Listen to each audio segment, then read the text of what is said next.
Dobrodošli u emisiju Savremena oftalmologija Sveti vid. Specijalna bolnica Sveti vid osnovana je pre skoro 3 decenije, a ideja je bila da se premosti dugogodišnji jaz koji je vladao u domaćoj oftalmologiji i da se uvedu najsavremenije, najnovije metode lečenja očiju, kao i najsavremenije operacije, kako na prednjem, tako i na zadnjem segmentu oka. Pored toga, otvoreno je dečije odeljenje koje vodi jedan od najpoznatijih svetskih dečijih hirurga, profesor Rudolfa Utrata, inače inovator metode lečenja slabovide dece upotrebom egzajmer lasera. Sveti vid je iz starta krenuo sa najsavremenijom metodom operacije katarakte, primenom ultrazvuka, koja je po prvi put na našim prostorima omogućila svakom pacijentu da operiše kataraktu bez obzira u kom je dobu i bez potrebe primanja totalne anestezije, što je mnogim pacijentima ranije bila prepreka da se oslobode katarakte. Danas Sveti vid u svom timu ima 7 iskusnih vrhunskih evropskih hirurga, profesora koji pokrivaju svu patologiju oka, kako kod dece, tako i kod odraslih, i koji su na naše prostore uveli najsavremenije hirurške metode. Na ovaj način Sveti vid je postao referentna ustanova u kojoj pacijenti mogu naći rešenje bilo kog problema oka pod istim krovom, a to je velika prednost i retkost čak i u najrazvijenijim zemljama. Dobar dan i dobrodošli. Svetozar Dragović sa nama, osnivač specijalne bolnice Sveti vid. Dobar dan, dobro vas našao. Sad, lasersko skidanje dioptrije je najpopularnija i najkomfornija metoda za korekciju dioptrije kod mlađih osoba. Mi ćemo sada čuti iskustvo pacijentkinje iz Bosne i Hercegovine koja je dioptriju uklonila upravo na ovaj način u specijalnoj bolnici Sveti vid. Ja sam Selma Grabus, imam 19 godina i dolazim iz Travnika, Bosne i Hercegovine. Dioptriju sam prvi put otkrila da zapravo imam svojih 8 godina, da je to bila znatno manja dioptrija, međutim, kroz moje odrastanje ona je postala sve veća i veća. 3 godine sam nosila naočare, međutim, obzirom da se bavim plesom i mažoretom, da su mi počele smetati iz razloga što su stalno padale, nisam mogla nikako da plešim, da izvodim pokrite i onda sam počela da koristim sočiva. Sočiva sam koristila nekih 6-7 godina i nekako sam znala da dok napunim 18 godina da želim da skinem laserski dioptriju. Moj brat je također u klinici Sveti vid skinuo laserski dioptriju još prije nekoliko godina i imala sam tu neko pozitivno iskustvo od njega. Iako sam znala da zapravo i druge klinike vrši istu uslugu, nekako sam znala da želim da bude Sveti vid iz razloga što sam imala upravo to pozitivno iskustvo i zato što smatram da su oni upravo najbolji u svom poslu. Moja dioptrija je na jednom oku bila -4,5, imala sam astigmatizam, a na drugom oku -4. I to je bila poprilično velika dioptrija. Prije same intervencije ja sam zapravo sjedila na jednoj stolici u pripremnoj prostoriji i stao je neki plakat sa slovima koje apsolutno nisam mogla pročitati ni krupnija ni sitnija slova. Sama intervencija je trajala nekih 5 minuta i apsolutno je bezbolna, nikakvih poteškoća nisam imala i odmah po završetku intervencije ja sam ponovo sjedila na istoj toj stolici i uspjela sam da pročitam sva slova. To je bio razmak od svega 5-6 minuta gdje sam ja automatski vidjela da je moje stanje znatno bolje. Nikakvih problema poslije operacije nisam imala i evo, prošlo je 3 mjeseca, ja danas vidim apsolutno sve. Dosta mi to olakšava svakodnevni život iz razloga što ne moram da tražim naočare, stavljam sočiva, dosta mi je, na primjer, manje oči, suze i sve ostalo, puno mi pomaže i pri vožnji, tako da moj život je definitivno olakšan kako sada vidim skroz. Evo, gospodine Dragoviću, mi smo čuli pacijentkinju iz Bosne i Hercegovine koja je odmah nekoliko minuta nakon izlaska iz sale mogla da pročita slova koje pre toga nije mogla. Sad, šta nam vi možete reći o laserskom skidanju dioptrije? Kome je namenjen? Do koliko godina? U kojoj anesteziji? Da li je ova metoda komforna? Kako sve to izgleda? U Svetom vidu mi od početka radimo skidanje dioptrije, lasersko skidanje dioptrije metodom PRK. To je neinvazivna metoda. Postoji još jedna druga metoda, to je LASIK metoda, to je invazivna metoda gdje se oko reže, dakle flap se reže na rožnjači i to je jedna metoda koju Sveti vid izbacuju iz starta, jer zašto bi radili, rezali oči mladim ljudima ako nema potrebe, ako se isti efekat postiže samo korišćenjem laserskog snopa. Zapravo ono praktički vještački pravi eroziju i skida dioptriju maksimum do -9. Tako da ta LASIK metoda je na početku bila planirana I mi smo počeli raditi, ali kad sam sa profesorom Roselom popričao, shvatili smo da je glupo da režemo mladim ljudima oči ako se isti rezultat postiže. Sad znate, sve to do izbora pacijenta, pacijentu se objasni koje prednosti sve ima PRK metoda u odnosu na LASIK metodu i mi iz starta radimo i dan danas samo tu jednu metodu, to je neinvazivnu metodu. Skidanje dioptrija se radi kod mladih ljudi od 18. do 40. godine. Može ponekad i ranije, ako je rožnjača dovoljne debljine, može recimo i od 17. Mi smo imali slučajeve kad smo radili nekim mladim ljudima i od 17 godina, ali ako ima dovoljno debljine, ako je dioptrija stabilna. Dakle, dioptrija mora biti stabilna u zadnjih 6 meseci da bi se pristupilo laserskoj korekciji. Tako da, u principu, to je jedna bezbolna metoda. Laser skida jednu dioptriju za manje od 1 sekunde, što znači da ako imate -6, -7, vi ćete za 7-8 sekundi skinuti dioptriju i od to da vi sa stola, kad pacijent ustane, odmah se vidi rezultat toga. Naravno, postoperativni period traje par dana dok se oko smirije, nakon toga se dobiju kapi, prati se kontrolama i to je zaista jedna fantastična metoda gdje mladi ljudi kojima smetaju naočare ili s očima ne mogu da nose, to je izvanredno rješenje. Sada, kada je reč o pacijentima starijim od 40 godina koji žele da se oslobode dioptrije na svim distancama, najsavremenije i najbolje rješenje je ugradnja multifokalnih sočiva kojima se koriguje dioptrija na svim distancama i to doživotno, a ugradnjom toričnog sočiva koriguje se čak i astigmatizam. Ukoliko pacijent ima i kataraktu, jednom operacijom može da reši i ovaj problem, a ako nema kataraktu, onda se problem rešava preventivno, sve to u svetom vidu. Pogledat ćemo prilog pacijenta iz Nemačke koji je ugradnjom multifokalnih sočiva rešio svoje probleme.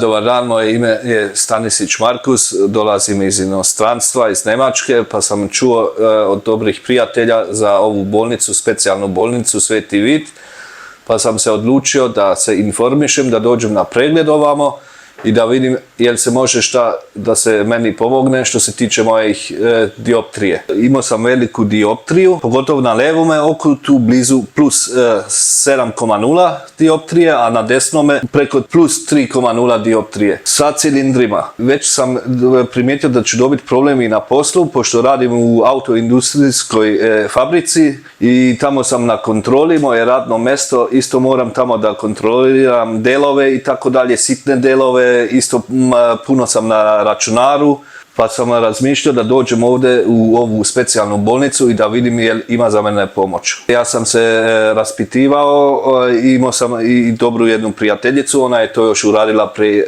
10 godina ovdje kod Svetog Vida i ja sam se informisao i na internetu, vidio sam dobre i pohvale i onda sam se odlučio da i ja dođem ovdje i da vidim jel ima i pomoć što se tiče mojih očiju dioptrije. Ugrađene su mi multifokalnih sočiva i poslije te operacije sasvim sam zadovoljan. Vidim dobro sad i u blizini i na daljini, znači mnogo sam zadovoljan i vidim bolje sad trenutno posle nedjelju dana posle operacije nego kad sam naočare nosio.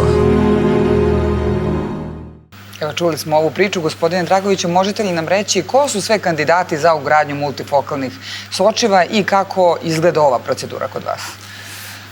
Pa, kandidati su ljudi u prezbijomsko doba kad se pojavi potreba i javi potreba za nošenjem dvaju pari naočara za blizinu i za daljinu. Ljudi kojima smetaju naočare, imaju 2 para naočare kad pada kiša, oblaže naočare, magle se i tako dalje. To je izvanredna jedna metoda i prednost, to je nešto najnovije što je Sveti Vid uveo, to je u svetskoj hirurgiji također nešto najnovije, da vi operišući kataraktu za svega 5 minuta u lokalnoj anesteziji, ujedno riješiti refraktivnu manu koju imate, bilo da imate minus 10, 20, čak mi rešavamo probleme kad dioptrija pređe preko 30 i 40% i način da se ugradnju tog sočiva poboljša vid.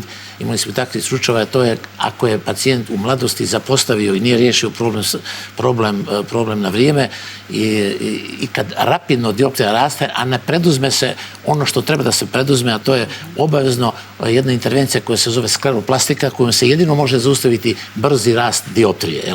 Kad se to propusti, kasnije se može, kažem, tako visoko dioptrija skinuti. Ali uglavnom, multifokalna sočiva se ugrađuju kod pacijenata koji imaju potrebe za i kojima smeta nošenje naočara i za blizu i za daljinu, pogotovo, a to se javlja nakon 40. godine, kad lasersko skidanje dioptrije prestaje da se radi. Zapravo stav je svetski da se dioptrija skida od 18. do 40. godine, a nakon 40. godine umjesto skidanja dioptrije ono se ispravlja ugradnjom takvih sočiva, multifokalnih sočiva, koje ujedno rešavaju i astigmatizam ili iskrivnost rožnjače, da objasnim šta je to astigmatizam, tako da je to jedna fantastična metoda koju je Sveti Vid uveo unazad možda 10 i više godina. I vrlo je jednostavna i komfortna, kako možemo da čujemo, ali da li postoje i određeni rizici kada se radi ova vrsta hirurgije? Naravno, jednostavna i komfortna je kada je rade iskusni hirurzi. Znate, kao što sam rekao, Sveti Vid iz starta krenu sa tom ultrazvučnom metodom. To je jedna nova metoda koja ima fantastične prednosti u odnosu na staru metodu, jer se sve radi kroz mali rez, upriša se početna katarakta, dakle nema potrebe da se čeka dok katarakta sazri, da bi se faktički rezalo oko s kraja na kraj fizički izbacivalo. Ali kod takve operacije katarakta, ja kažem, to je jednostavna operacija ako izvode vrhunski hirurzi i svega traje 5-6 minuta maksimalno sa ugradnjom sočiva po jednom oku, ali ako sonda dođe ultrazvučna u ruke hirurga početnika, onda je to jako velika opasnost jer može doći do dva problema. Prvi problem je da se ošteti rožnjača i mora neminovno doći do transplantacije rožnjače, ili ako se takođe upotrebi ultrazvuk i ako je sonda u rukama početnika, može doći do prolapsa sočiva u vitrus kada se mora raditi operacija na zadnjem segmentu oka, to je takozvana vitroretinalna hirurgija ili ablacija mrežnjače. Tako da ta na izgled, kad kažemo jednostavna operacija katarakte, nije jednostavna ako je u ruke, ako početnik to izvodi, ali ako iskusan hirurg izvodi, kao što je kod nas jedan profesor koji je svetsko ime, koji je 2 puta dobio nagradu u svijetu kao najbolji hirurg za operaciju katarakte, dakle prije 29 već godina Sveti Vid postoji i starta smo krenuli sa tom vrstom intervencije i zapravo počele sa tom vrstom intervencije u Srbiji nova era operacije katarakte, jer se do tada nikad niko nije upotrebio niti operisao kataraktu ultrazvučnom metodom. I dan danas mi to radimo, naravno ne samo s jednim hirurgom, da nas to 7 hirurga u Svetom Vidu rade i to je jedna izvanredna prednost, ali također postoji opasnost kod početnika hirurga koji mogu dovesti onda pacijenta, došavši da reši jednostavan problem, on dobije 10 puta veći problem. Upravo o tome govori naša naredna priča, naredni prilog. U pitanju je pacijent iz Srbije koji je nakon operacije katarakte na drugom mestu zadobio oštećenje rožnjače, a dolaskom u Sveti Vid ustanovljeno je da se mora uraditi transplantacija rožnjače i to lamelarna. Pa ćemo mi sada čuti njegovo iskustvo i onda prokomentarisati. Dobar dan, ja sam Jakšić Milan, dolazim iz Vršca. I imao sam problema sa vidom, pa sam operisao kataraktu levog oka. Operacija katarakte mi je obavljena u jednoj drugoj klinici. 2 meseca nakon operacije meni se mutio vid, sve sam slabije video, pa sam ja onda potražio opet na druge klinike u Beogradu na državnom nivou pomoć. Išao sam u sve klinike kod nas, pa su mi rekli da je rožnjača oštećena i da to mora da operišem. Počelo je grebanje jako, peckanje, neverovatno. Javio se kod mog doktora u mom mestu, pa me on uputio da hitno mora to da uradim operaciju, da nema tu čekanja ili će da mi strada oko. Ja sam onda pogledao sve klinike koje kod nas u Srbiji rade transplantaciju rožnjače, pa sam se odlučio da to bude klinika Sveti Vid. Nekako mi je delovala najozbiljnija, ne znam, imao sam poverenje u startu odmah. Pa sam zakazao pregled, ljubazno su mi se svi javili na telefon, zakazali, sve je bilo tačno, brzo. Ja sam bio samo iznenađen od 6 spratova, na kom god spratu sam se pojavio, koji god od osoblja došao da me povede negdje, svi su znali kako se zovem, šta treba da radim i gde treba da idem. Tako da baš mi je bilo onako fascinantno da se sve zna. Rađena je transplantacija rožnjače, dela rožnjače, lamerana. To je jedna od jako komplikovanih operacija i rađena mi je u lokalnoj anesteziji. Ja sam bio iznenađen, to tako kratko trajalo, možda 10 minuta, ne znam da li 15. Ništa, nisam osjetio nikakve bolove ni tada, ni posle operacije. Operisao me jedan od svetskih hirurga. Teško mi je bilo samo prvi dan da izdržim to što mi je bilo rečeno, kako mora da se ponašam, da gledam u plafon. Inače, ostalo je sve bilo odlično. Posle tih prvih kontrola ja sam već odmah video mnogo bolje. Do tada nisam vidio ništa, samo sam vidio svetlo i dan i možda siluetu neke kuće, nisam bio siguran da podnale kuće ili neko vozilo, bilo šta. Nisam vidio ništa. A sada ja već mogu sa TV-a da čitam sva skoro slova koja idu dole u natpisu. Jako sam zadovoljan. Evo, gospodine Dragoviću, čuli smo ovo zaista jedinstveno iskustvo pacijenta koji je usled oštećenja rožnjače posle operacije katarakte video veoma loše. Kako sam kaže, nije razlikovao kuću od kamiona, međutim, onda je u Svetom Vidu nakon lamelarne transplantacije rožnjače imao toliko dobar vid da je mogao da čita najsitnija slova, pa da li možete nešto da nam kažete više o toj vrsti transplantacije rožnjače koja se izvodi u vašoj bolnici, ali i o tome kako vi dolazite do rožnjača za vaše pacijente, s obzirom na to da znamo da u Srbiji ne postoji banka rožnjača? Evo, vrlo mali broj pacijenata je upoznat sa tom vrstom hirurgije. To je nešto najnovije što je Sveti Vid uveo. Mi smo dobili dozvolu za uvoz rožnjača i cijelih i lamelarnih. Pogotovo lamelarne transplantacije se rade u veoma malom broju svjetskih centara, pogotovo sa vrhunskim hiruzima kakve je Sveti Vid obezbijedio i koji to rade u bolnici Sveti Vid. To su hiruzi sa preko 30 godina iskustva i vrlo je važno da pacijenti znaju da odlazak na operaciju katarakte može da bude koban ako se ne odabere pravi hirurg i ako ne dođete u ruke iskusnog hirurga. Eto, može se desiti da nakon takozvane, da tako kažem, jednostavne operacije katarakte, koja jeste jednostavna ako izvodi vrhunski hirurg, dođete u situaciju da morate raditi transplantaciju rožnjače cijele ili lamelarne, do skoro se radi do pojave Svetog Vida cijela rožnjače, iako je jedan sloj oštećen, a znamo rožnjača se sastoji iz 5 dijelova, iako je jedan sloj oštećen, onda se cijela rožnjača menjala, dakle 4 zdrava sloja su se menjala. A koje su prednosti upravo te lamelarne transplantacije rožnjače u odnosu na celu? Naravno da su prednosti što ako je jedna lamela oštećena, Sveti Vid menja samo tu rožnjaču, samo tu lamelu na rožnjači, a 4 zdrava sloja lamele ostaju u oku. To je velika prednost i za pacijenta u operativnom i postoperativnom periodu. Je li brži oporavak? Apsolutno brži oporavak, jer kad se transplantira cijela rožnjača, ona se mora ušivati u krugu 360 stepeni. To je jako traumatično za pacijenta, pogotovo što mu se, recimo, ako je jedan sloj oštećen, onda se menjaju 4 zdrava, što nema potrebe. Drugo, kod lamelarnih rožnjača ona se ne ušiva. Ona se lijepi, tako da nema takozvanog postoperativnog astigmatizma koji je neminovan ako se cijela rožnjača transplantira. Jer vi kad ušivate rožnjaču u krugu 360 stepeni, onda mora konac da zategne rožnjaču i skrivije i to je ta astigmatizam. Dakle, vi riješite problem, astigmatizam uvijek ostaje i naravno da je postoperativni period jako, jako težak. Rožnjače se uvoze kod nas, atestirane iz svjetskih evropskih banaka, atestirane su na sve vrste infekcija, oboljenja, bolesti, bilo sida, hepatite i svi ostali da nabrajemo. To je tako jedna sigurnost za pacijenta da kad se ugradi rožnjača atestirana i uvezena, on je siguran da mu se ne može ništa prenijeti, nikakva bolest ne može mu se prenijeti s rožnjačom, što je jako velika prednost i kažem, vrlo mali broj centara u svijetu radi, da ne govorimo o tome ko to radi, jer nije bitno da li se nešto radi. Još je bitnije kako se to radi i ko je hirurg ko to radi.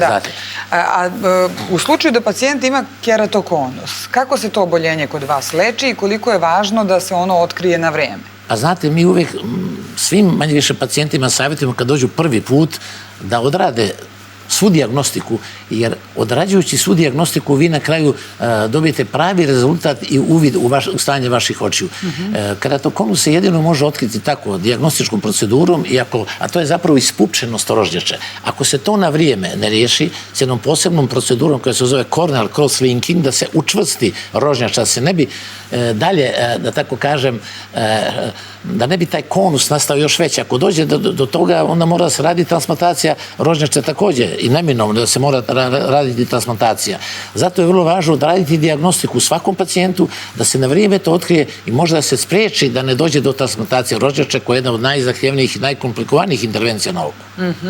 Predlažem da u nastavku sada pogledamo intervju jednog od najistaknutijih evropskih hirurga iz oblasti transplantacije rožnjače. U pitanju je dr. Andrejička koji sve vrste transplantacija rožnjače kao i operaciju katarakte izvodi u Svetom Vidu. My name is Roman Andrejčka. I am from Slovakia, from Bratislava. I am medical head of Center of Microsurgery of Eye in our country in Bratislava, and our specialization is transplantation of cornea, but we perform cataract surgery and also refractive surgery and so. We made more than half keratoplasty in our country on our department. And I'm also a member of a surgical team of Sveti Vid, and I'm here for make the corneal transplantation and for cataract surgery. I also perform combined procedure, combined cataract and corneal transplant surgery. The reason why I'm here is that this clinic is on the higher level and give the patients something what the other clinics do not. It's for me very important to make the best medicine as we can, and we have open door to use the best machines and to have the best people in team. Also, I think that the quality of the product is very good, and that's the reason why I'm here. We like to do lamellar keratoplasty because they have a lot of benefits for patients. It's much more harder to make this surgery like perforating keratoplasty when we exchange all the layers of the cornea, but for the patient it's much more better to exchange only the bad layer of cornea. It's safer and better for patients. They have much more better reconvalescence. The visual acuity after this procedure is much more better, usually as like in perforative keratoplasty. We use cornea from the International Tissue Donor Bank. They need to have the best quality to use it, and they are tested for infections, and they are tested there. All the layers are in good condition. Very important to know for patients that have dysfunction of endothelium is that there is big need to have some good timing for this operation, because when you are at the beginning of the dysfunction, the operation VMAC is very effective with very good short rehabilitation of visual function. But if you have this dysfunction a lot of years, there is the possibility to perform a DMAC is away. And this problem, because the PK for the patients with dysfunction of endothelium is not good operation. As sooner perform this surgery, we have better results. There is very important to know that we make only one half of the process of rehabilitation of the visual function. The second part is at home, because the patient need to have very good compliance. They need to hear and make what the doctor said, because there is after this surgery is result is very sensitive to take the drops to make some good, right positioning, and maybe we have a lot of operations that the cooperation of the patient is not so important, but in this part of medicine is the cooperation of patients the key to be successful. Evo, gospodine Dragović, imali smo priliku da čujemo doktora Andrejičke, koji je jedan od vodećih svetskih hirurga u oblasti transplantacije rožnjače i koji u vašoj bolnici izvodi sve vrste operacija, transplantacija rožnjače, kao i operaciju katarakte. Ja bih da se vratimo još malo na rizike kada je reč o operaciji katarakte. Mi smo čuli jedan deo rizika, ali možete li nam reći šta još može da se dogodi, dakle, na zadnjem segmentu oka? Ako što smo rekli, ako ultrazvučna sonda s kojom se radi ultrazvučna operacija katarakte dođe u ruke nestručnog hirurga koji nije obučen da to radi. Mi znamo, sve češće imamo pojave da mnogi pacijenti nam se javljaju sa ili oštećenjem rožnjačem ili prolapsom koji je napravljen upravo zbog nestručnog držanja i vođenja sonda u oko. Jer vi kad ubacite sondu u oko, to sve zavisi od osjećaja hirurga sa koliko jačine vi usisavate sočivo, aspirirate sočivo. Ako to neiskusan hirurg radi, ako pojača, on automatski napravi problem. Zato je to specifikum i svugdje u svijetu, kako sam ja čuo i raspitivao se, mora da se prođe specijalna obuka. Na svinjskim očima prvo moraju stotine i stotine hirurških intervencija mladi ljekari, hirurzi da naprave, da bi prešli na ljudsko oko. Kod nas izgleda toga nema i sve više nam pacijenti dolaze sa oštećenjem ili problemom na rožnjači ili prolapsom kada je sočivo upalo u uterus. Zato je vrlo važno. Doktor Andrička je direktor za transplantaciju u najvećoj bolnici u Slovačkoj, u Bratislavi.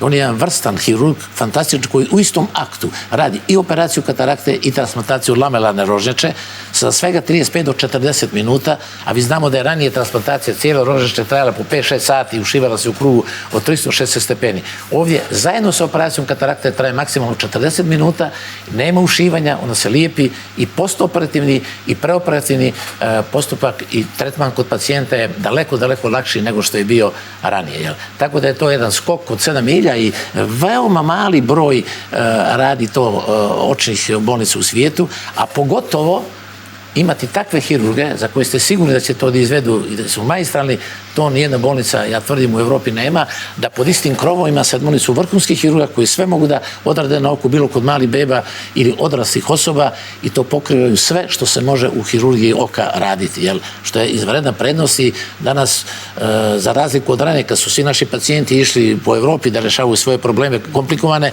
danas mnogi pacijenti iz Evrope i svijeta dolaze da isto to riješe u Svetom vidu.